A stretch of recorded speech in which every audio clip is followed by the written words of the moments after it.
I've been exploring purpose and diving deeper into owning my purpose, living my purpose, and coming from living my life from a place of joy. So I've been exploring this, and today I had just such a rich awareness about soul purpose that I just all of a sudden started to see all these pieces of my life come together, and it just is awakening a whole new depth of a journey for me going forward. So I wanted to share this awareness and what you can do if you find that you're looking for purpose and meaning in your life and you want to do work that you love and you feel the call to do something more meaningful in the world. Or you may feel the call to step into a more evolved version of yourself. Like that's all purpose, right?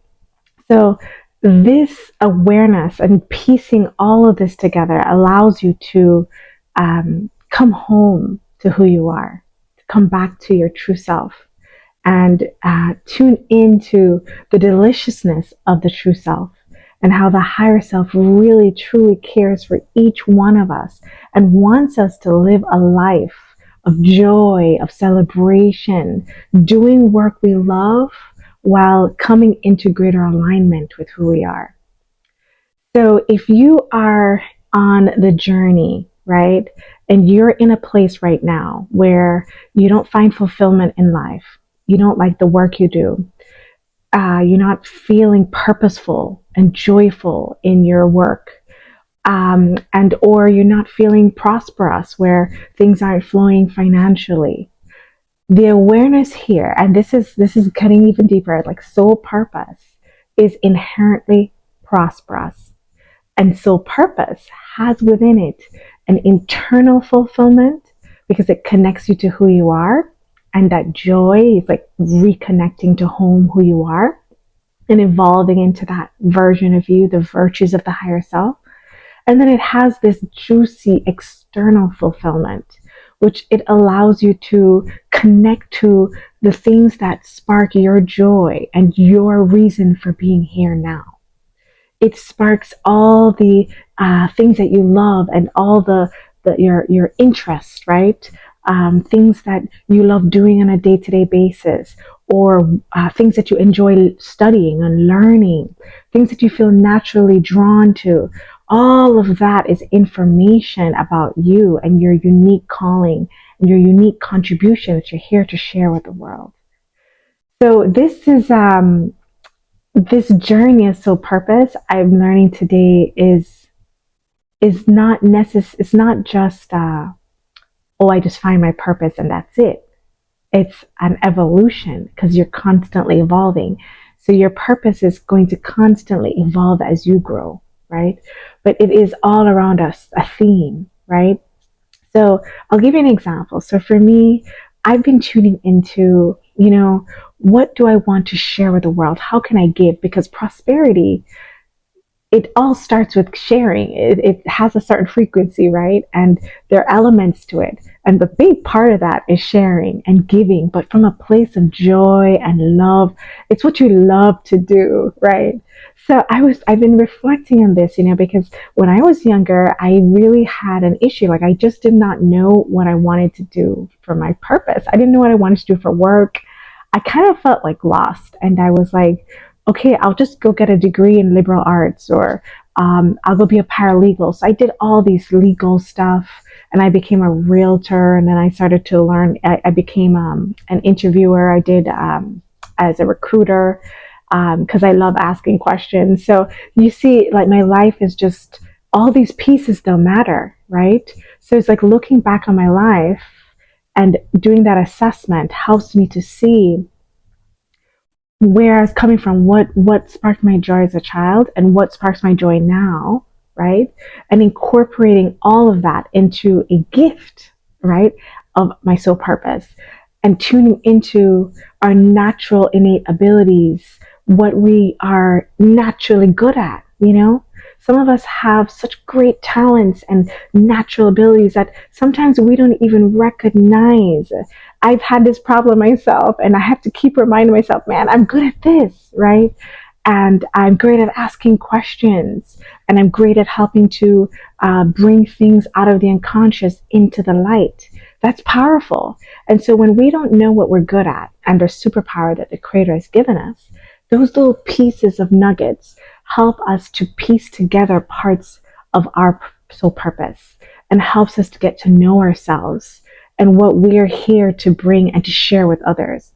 Because the gift of your soul purpose is not just for you, it is meant to be shared. It is meant to be gifted, right, to many. And I started to look today and I saw, what's her name again? Miss Rachel, because my son, I was like introducing Miss Rachel, her videos. To listen to her, I was like, look what she's accomplished on YouTube. I think that's awesome. She does videos, right? And she's a teacher. So I just could see her purpose, and how she was doing that.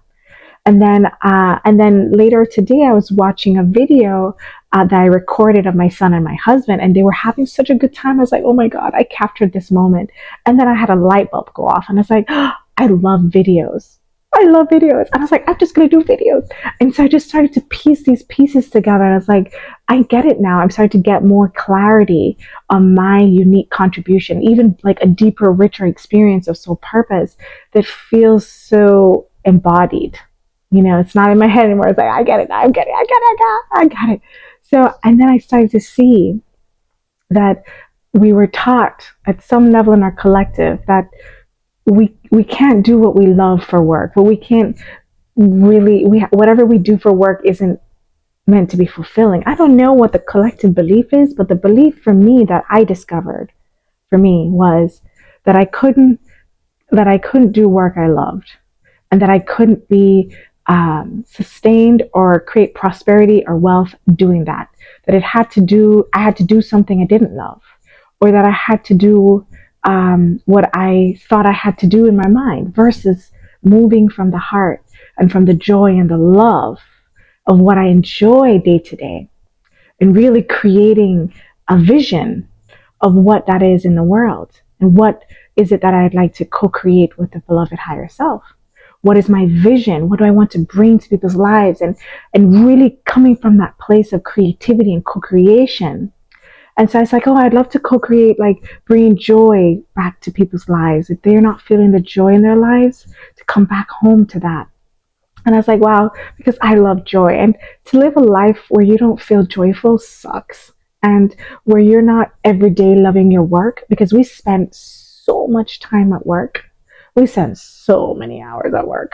And I've seen people miserable with the work they do, but have a lot of responsibility and have to bear that burden and not have an outlet, not feel like they have an outlet to transition into more meaningful, purposeful work they love, while also being generously compensated for that, right? Sustainability through work you love. And so I was just trying to put all this together, how soul purpose allows us to do what we love. But it not only targets the external, it also brings in the prosperity piece.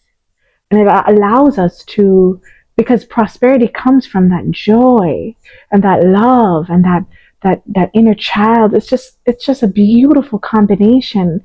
It takes us out of the mindset that we can only have fun after work. I don't know. It's like, how do we get all that piece together? Now, fun may not be your thing, but it's mine. I want to have fun in everything I do and my work. Like, I want to be paid for what I love, for having fun and piecing all of me together. Like, I love travel. I love videos. I love community. I love connection. It's like putting all of this together as how I'm going to serve and the type of work I'm going to do. Do you see what I'm saying? So this beautiful soul purpose is beautiful soul purpose. It's so gifting, because the Creator didn't intend for us to come here and suffer and do work we hate and go through life where we're not gifting our soul purpose, or we're not being of a contribution to the world, because our day to day matters. That day to day joy matters. The mundane matters, like that joy in the mundane type of thing, where you get up and you are happy to get up and go to work. When you don't get up and love what you're going to do, it causes depression and sadness. And it impacts not just one's life, but everyone around you. And I've been there. And or you're in a toxic work environment where you're having to tolerate abuse, where you're not that you have to tolerate abuse, because I don't recommend anyone tolerate abuse, but there's a toxic work environment, and or you're not being appreciated at your work, or you're going every day and you're not finding the joy of that day to day. And the truth is, that's not normal. It's actually abnormal for us as a collective, as a people, to work under those conditions.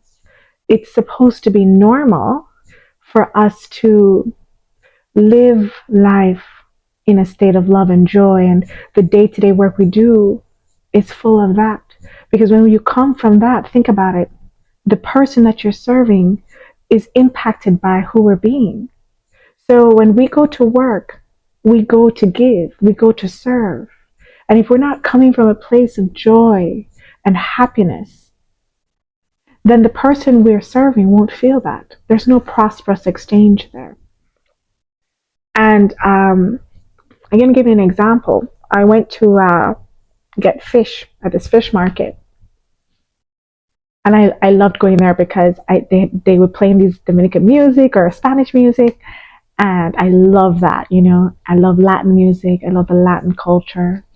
And the people there, the workers there had a good heart. I could feel that. They were great, right? But the person at the cashier, the owner, did not have a good attitude and was not very grateful, not very loving, I did not feel love coming from him, right?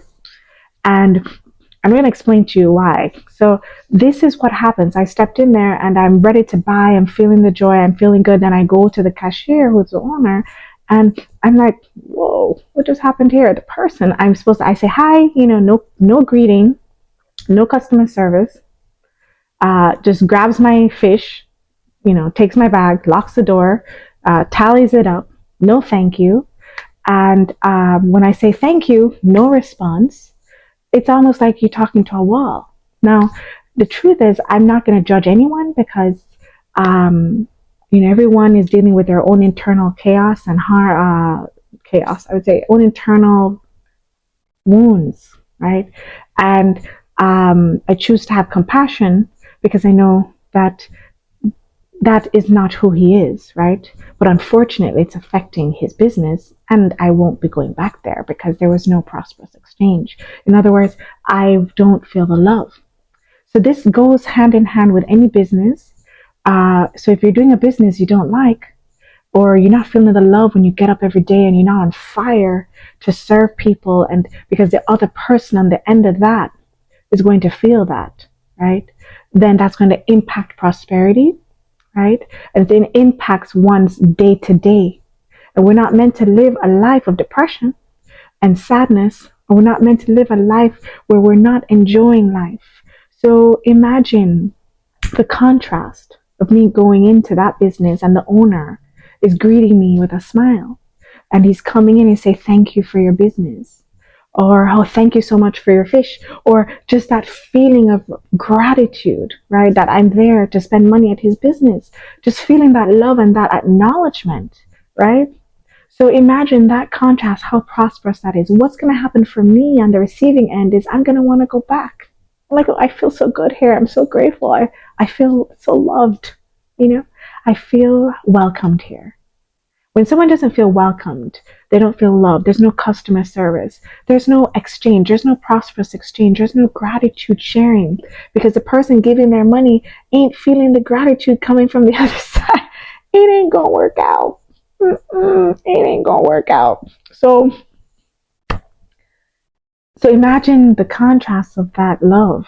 Then I'm gonna want to go back, and then I'm gonna want to leave a review saying, "Wow, I had such a great experience here." And then it just keeps adding. it just keeps getting better and better and better. That business gets better reviews. I feel good when I go there. You see the prosperity here?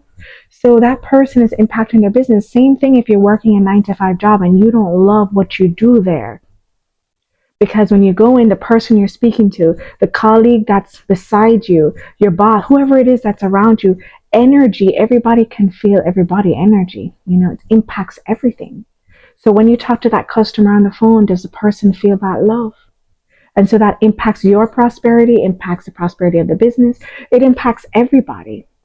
So what we do for our work matters, who we're being matters, right? And a lot of that has to do with giving ourselves permission to say, you know what? I don't love what I'm doing right now. I really don't enjoy this job. I'm just doing it for the money. I'm just doing it to make an income. That honesty is real, just owning that and holding space of love for yourself where you're at.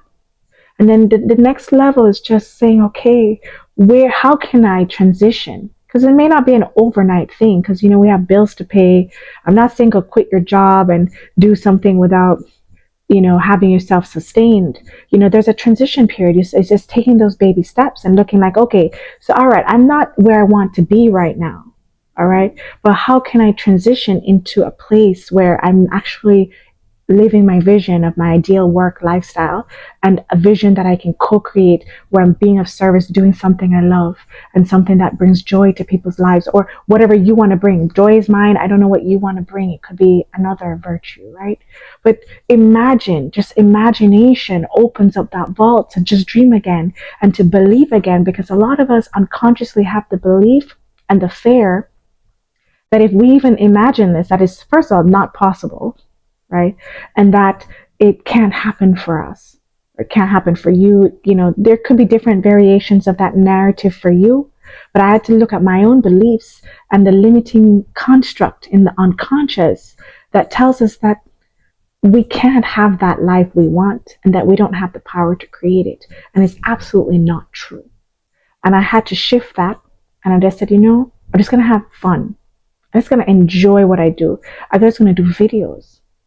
I was going to let the rest happen. You understand? I was going to trust the creator and follow what the creator put in my heart to do.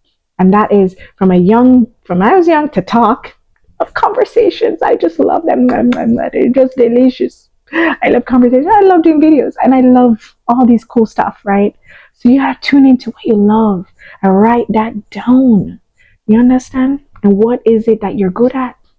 Like, what's that mega awesome skill set you got as superpower? Tuning into that intuition or asking your higher self can help you to understand those cool, awesome things you got to share with others. When you start to discover your soul purpose, like all these pieces of you, all these, not pieces, but all of you that you are, this juiciness of the creator in you, or the higher self that you are, right? And you start to piece it together. You start to look at your gift that you want to bestow or give to the world, right? And you give it from your heart.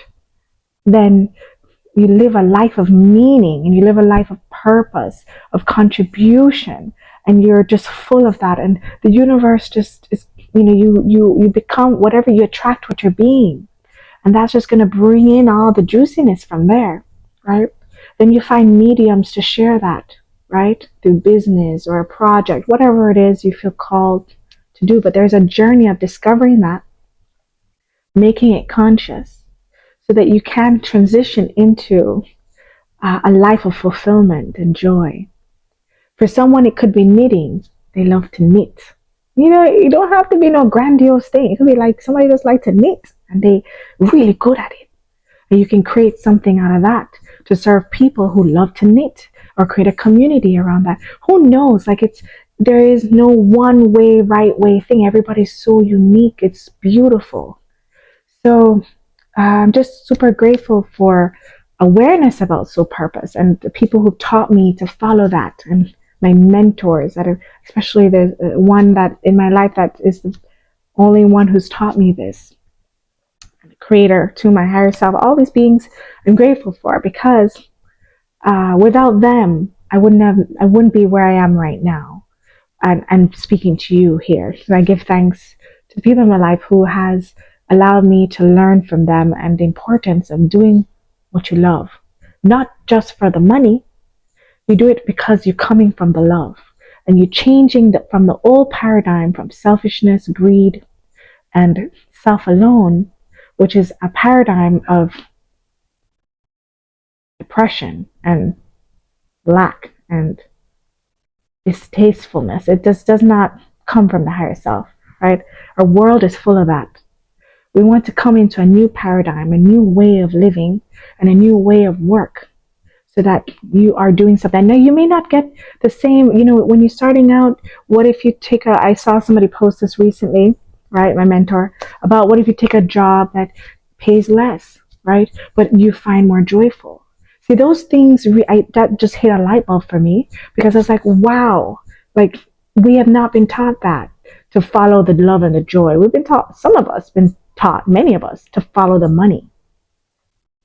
And sometimes when we take that track, we may feel happy because we're getting more money, but then somewhere down the road, we don't feel the joy anymore. We don't feel the happiness anymore. We don't feel the prosperity. We don't feel the juiciness of the beloved there. You understand? That just goes. And then now you're like in a pit of burnout, stress, worry, and all the other stuff that come with that. That takes a toll on one's mental health, one's family. It just impacts everything. It's not meant to be that way. And so there is a humility here of like, wow, let me come back to this moment. How can I come back to this simplicity, right? Of creating something I love and doing something you love and following your joy.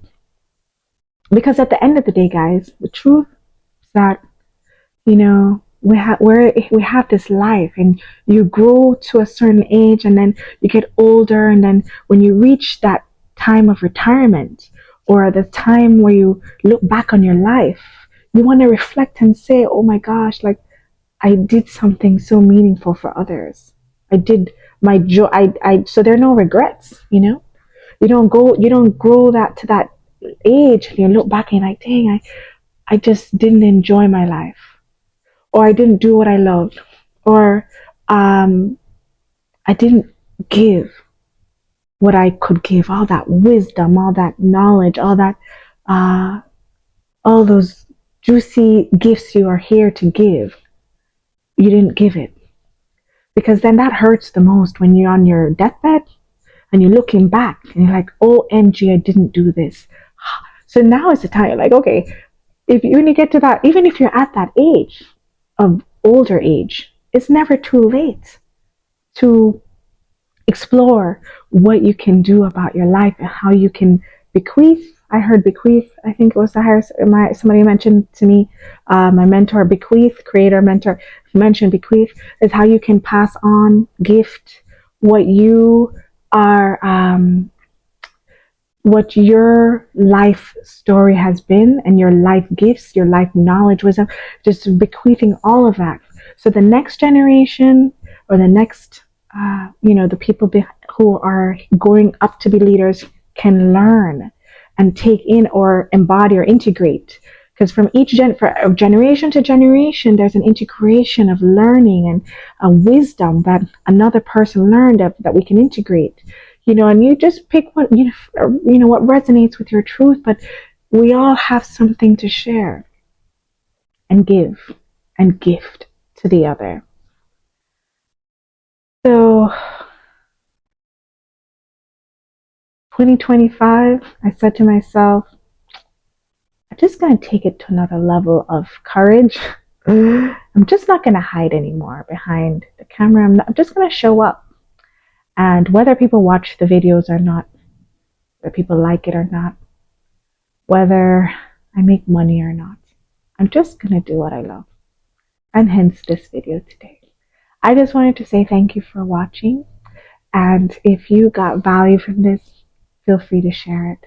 And if you'd like to leave a comment below about what you learned, any ahas, or anything that came up for you, I'd love to see what came up for you.